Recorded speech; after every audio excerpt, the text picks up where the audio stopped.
Hoy vamos a hablar sobre un tema muy importante antes de avanzar con más temas de matemáticas, que son los tipos de números.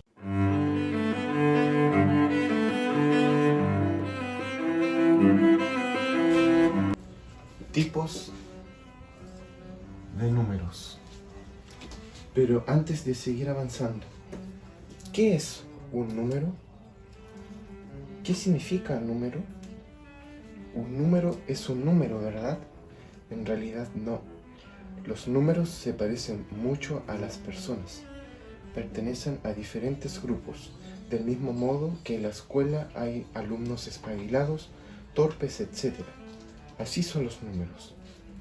Un número es algo abstracto, una forma abstracta de representar algún conjunto o algún elemento, que es lo que nos ayuda a contar, y los números que nosotros ocupamos mayormente en la vida cotidiana son los números naturales positivos.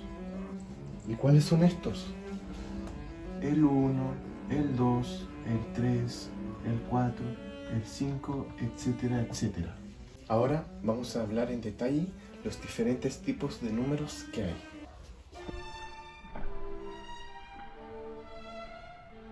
Primer conjunto de números: los números naturales positivos. Los números naturales positivos son los que, como dije anteriormente, son los que se ocupan en la vida cotidiana. Y todos los conocemos: el 1, el 2, el 3, el 4, el 5, etcétera, etcétera. Este conjunto de números aún sirve y se ha usado en muchísimos casos y aún se usa en nuestra vida cotidiana. Sin embargo, ampliar este conjunto requirió un gran salto en el pensamiento. Para ampliarlo, añadiremos un número nuevo, el 0. Y a este conjunto, incluido el 0, se le debe denominar números naturales, constituido por el 0, el 1, el 2, el 3, el 4 y todos los demás. Este tipo de números se simboliza así: números naturales. El siguiente conjunto de números es o son los números enteros.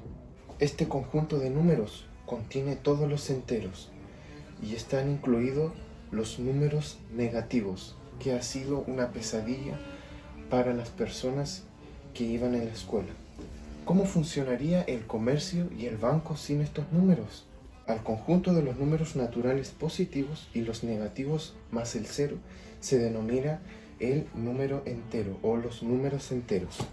Y estos son menos 5, menos 4, menos 3, menos 2, menos 1, el 0, el 1, el 2, el 3, el 4, el 5, etc. Todo esto son los números enteros. O para hacerla más corta, se podría denominar de la siguiente forma: el más menos 4, el más menos 3, el más menos 2, el más menos 1 y el 0, y todo esto infinito. Este número se denomina del siguiente símbolo: número Z. El siguiente tipo de número tenemos el tercero: los números racionales. Y la palabra lo dice: números racionales, de razón, de una división. Se puede hacer de una fracción. Por ejemplo, 3/4. 3/4 es un número racional. ¿Por qué? Porque se puede representar en forma de fracción o en forma de razón. 3 dividido en 4. Una forma sencilla de dar un ejemplo sobre estos números es, por ejemplo, una torta. Supongamos que esta es una torta y la torta está dividida en 8 partes. 1, 2, 3, 4, 5, 6, 7, 8. Y me comí 3 partes. 3.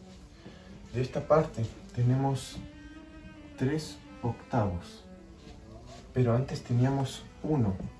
Y ese 1 se puede escribir como 8 octavos, porque eran 8 trozos. ¿Y cuánto me quedaría de trozos de torta? Sería 8 partido en 8 menos 3 cuartos, 3 octavos, lo cual sería 8 menos 3 es 5 octavos. Y así es una manera simple de dar a conocer qué son los números racionales. 1, 2, 3, 4, 5, 6, 7, 8. Me comí 3. 1, 2, 3, 4, 5. Otra forma de llamar a estos números racionales son los números fraccionarios. Otro ejemplo de números racionales son los decimales. Por ejemplo, el 0,3 periódico. Este es un número racional porque se puede expresar como fracción, que este sería 1/3.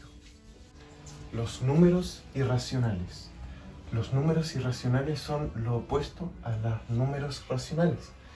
Si este se puede expresar como fracción, los números irracionales no. Por ejemplo, el más conocido de todos, el número pi, que es 3,14, 15, etcétera, etcétera, etcétera. Un número infinito. Este valor no se puede expresar como fracción. Este es un ejemplo de los números irracionales. Los números racionales se pueden expresar con el siguiente símbolo. Una Q. Otra cosa muy importante al recalcar es que los números racionales se componen de la siguiente forma. De A partido de B, donde A pertenece a los números enteros, donde B es distinto de 0. En un video más adelante vamos a hablar sobre la simbología matemática. Esto quiere decir que el numerador A puede ser cualquier número entero, pero B es distinto de 0. No puede ser 0, ya que el valor de esto va a ser indeterminado. Vamos con el cuarto. Estos son los números primos y los compuestos. Los números primos son un subconjunto en el conjunto de los números naturales. Un número primo es el número natural que únicamente tiene 2 divisores, el 1 y por sí mismo. Por ejemplo, el 2. El 2 es un número primo, ya que puede ser dividido por sí mismo, 2 dividido en 2 que es 1, y 2 dividido en 1 que es 2. No hay ningún otro más. Otro número que es primo es el número 5, ya que este puede ser dividido por sí mismo, 5 dividido en 5 es 1, y 5 dividido en 1 que es 5. No hay ningún otro más. Esto quiere decir que si un número primo se divide por cualquier otro número entero, se obtendrá una fracción o un decimal. Los números primos tienen algunas restricciones. Un número negativo, que no es natural, no puede ser primo. El 1 en sí mismo tampoco es primo. Esto quiere decir que si nosotros dividimos 3, que es un número primo, dividido por cualquier número entero, en este caso voy a poner 4, porque es lo mismo que 3 partido de 4, esto nos da un número decimal, que es 0,75. Y 0,75 es un número racional porque se puede expresar como fracción, que es 3 partido de 4. Por el otro lado, vamos a ver lo contrario de los números primos, que son los números compuestos. Un número compuesto es un número natural que tiene algún otro divisor aparte del 1 y él mismo. Esto significa que los números compuestos son todos los números naturales menos los primos y el 1. Este último no es ni primo ni compuesto, siempre hay alguien diferente. Un ejemplo de un número compuesto es el 4, ya que el 4 es divisible entre 1, que nos da 4, entre por sí mismo, que es 1, y entre 2, que es 2. Otro número compuesto es el 16. 16 es un número compuesto, ya que aparte de ser divisible por 1, que es el mismo número 16, 16 entre 16 por sí mismo es 1. Aparte de este, también tiene otros, que es el 4, que es 4, el 16 partido de 2, que esto nos da 8, y el 16 partido de 8, que es 2. Estos son todos los números divisibles por 16. Por lo tanto, 16 es un número compuesto. Vamos con el quinto número, que son los números cuadrados. Por ejemplo, cuando leemos 4 elevado a 2, que es igual a 16, o 4 al cuadrado. ¿Te has preguntado alguna vez por qué se lee 4 al cuadrado? ¿O por qué decimos al cuadrado? Los griegos eran grandes en geometría y le aplicaban muy bien a los números. 16 es un cuadrado porque es posible distribuir 16 puntos formando un cuadrado de 4 por 4. Es decir, nosotros podemos formar un cuadrado de 16 puntos. Este cuadrado, un cuadrado de 16 puntos de 1, 2, 3, 4, 1, 2, 3, 4, de 4 puntos de lado a lado. O en sencillas palabras, se dice al cuadrado porque es la fórmula del área del cuadrado.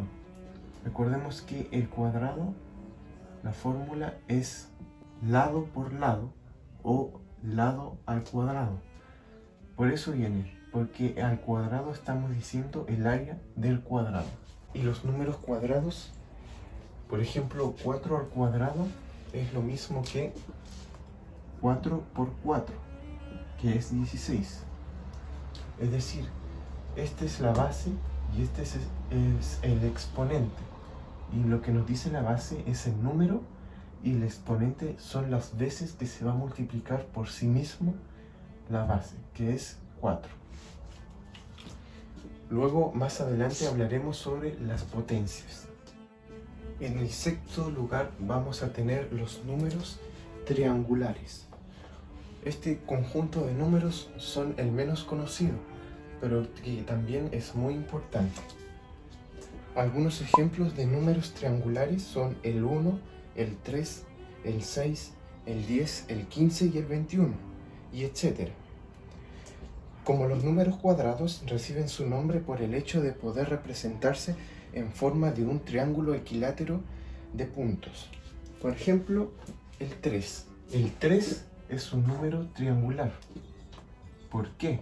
Porque se puede distribuir en forma de puntos, formando un triángulo equilátero. 1, 2, 3. Ahí está. ¿No se alcanza a ver? El 6, por ejemplo. 1, 2, 3, 4, 5, 6. De esta forma, un triángulo equilátero. El otro es el 15, por ejemplo. Algo así. Un triángulo equilátero. Vamos a ir con el séptimo, que son los números perfectos. Los números perfectos son aquellos números que es igual a la suma de todos sus divisores propios. Esto se entenderá más claramente con un ejemplo. El 6. El 6 es un número perfecto porque sus divisores son el 1, el 2 y el 3. Y si sumamos estas cifras, 1 más 2 más 3, 3 más 2 es 5, más 1, 6. el 6 es un número perfecto. El siguiente número perfecto es el 28. Los divisores de 28 son 1, 2, 4, 7 y 14. Si los sumamos da 28. Ya no vuelve a aparecer otro número perfecto hasta el 496 y a este le sigue el 8128.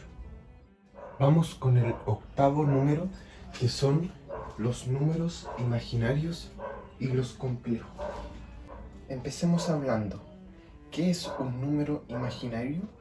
El número imaginario, la palabra imaginaria, es algo despectivo a este tipo de números, porque implica a decir que estos números no existen, pero en realidad sí, ya que son muy importantes en la rama de la matemática. Son muy necesarios. Un número imaginario, de un modo simple, es la raíz cuadrada de -1. Y esto se simboliza con la letra I, con la I latina. Los matemáticos usan la letra I, mientras los ingenieros usan la letra J. Como dato, los números imaginarios nacieron a base de una sencilla ecuación. Por ejemplo, una sencilla ecuación cuadrática. X al cuadrado menos 1 es igual a 0. Entonces aquí usamos la propiedad de la igualdad o transposición de términos. Bueno, yo prefiero la propiedad y la igualdad. Sumo 1 en ambos miembros. Este con este se simplifica, queda 0. X al cuadrado me quedaría 0 más 1, que es 1. Por lo tanto, esta ecuación tiene dos soluciones. Es 1 o es menos 1, ya que 1 al cuadrado es 1 y menos 1, por ejemplo, menos 1 entre paréntesis al cuadrado es 1. En ese caso no hay ningún problema. Pero ¿qué pasa si yo pongo x al cuadrado más 1 es igual a 0? Aquí usamos la propiedad de la igualdad. Menos 1 en ambos miembros. X al cuadrado es lo mismo que esto, se simplifica y esto quedaría 0 menos 1 es menos 1. Pero aquí llegamos a un problema. ¿Qué número elevado al cuadrado nos va a dar un número negativo? Ninguno, ¿cierto? Es aquí donde surgieron estos bellos números llamados números imaginarios. Los números imaginarios o los complejos se usan mucho en los campos de circuitos, en ingeniería eléctrica, o también en otros aspectos como por ejemplo la corriente alterna, la mecánica cuántica, una rama muy importante de la física, y los carteles fractales requieren los números complejos, tal como lo hace el análisis de señales. Aquí otro asunto es el i cuadrado, que es lo mismo que raíz cuadrada de menos 1 por raíz cuadrada de menos 1, lo cual nos da menos 1. Pero en esta ecuación, vamos a seguir resolviendo esta ecuación, como no tenemos ningún número natural que nos pueda, elevado al cuadrado, nos dé un número negativo, como no hay ninguno, entonces vamos a usar la raíz cuadrada de menos 1, lo cual es igual a i. Como aquí había quedado x al cuadrado es igual a menos 1, y como habíamos comentado, ningún número elevado al cuadrado nos va a dar un número negativo. Entonces vamos a ocupar este número, el número i. Por lo tanto, esta solución, esta ecuación en realidad, tiene dos soluciones, que sería x es igual a menos i, más menos i, ahí sí, ya que la primera solución puede ser tanto x1 es i y la segunda solución es menos i, y esto sería, la i es raíz cuadrada de menos 1 y menos i es menos raíz cuadrada de menos 1, que son dos soluciones para esta ecuación cuadrática. No importa si no lo entiendes ahora, lo vamos a ver más adelante, ecuaciones de primer grado, ecuaciones de segundo grado, y vamos a profundizar más en los números complejos. Y por último tenemos a los números complejos. aparte de los imaginarios, un detalle que se me había olvidado era que los números complejos son el conjunto de un número real y un número complejo. Es decir, por ejemplo, z es igual a 3 más 4i. Este es un número complejo, donde 3 es un número real y el 4i es el número complejo. Antes de seguir, número complejo, su símbolo es una C, algo así. Esa es una simbología. Y hasta aquí sería el video, amigos. Espero que les haya gustado. Regálenme un like si les gustó el video. Compártelo si quieren más contenido matemático. Nos vemos en el siguiente video. Hasta luego.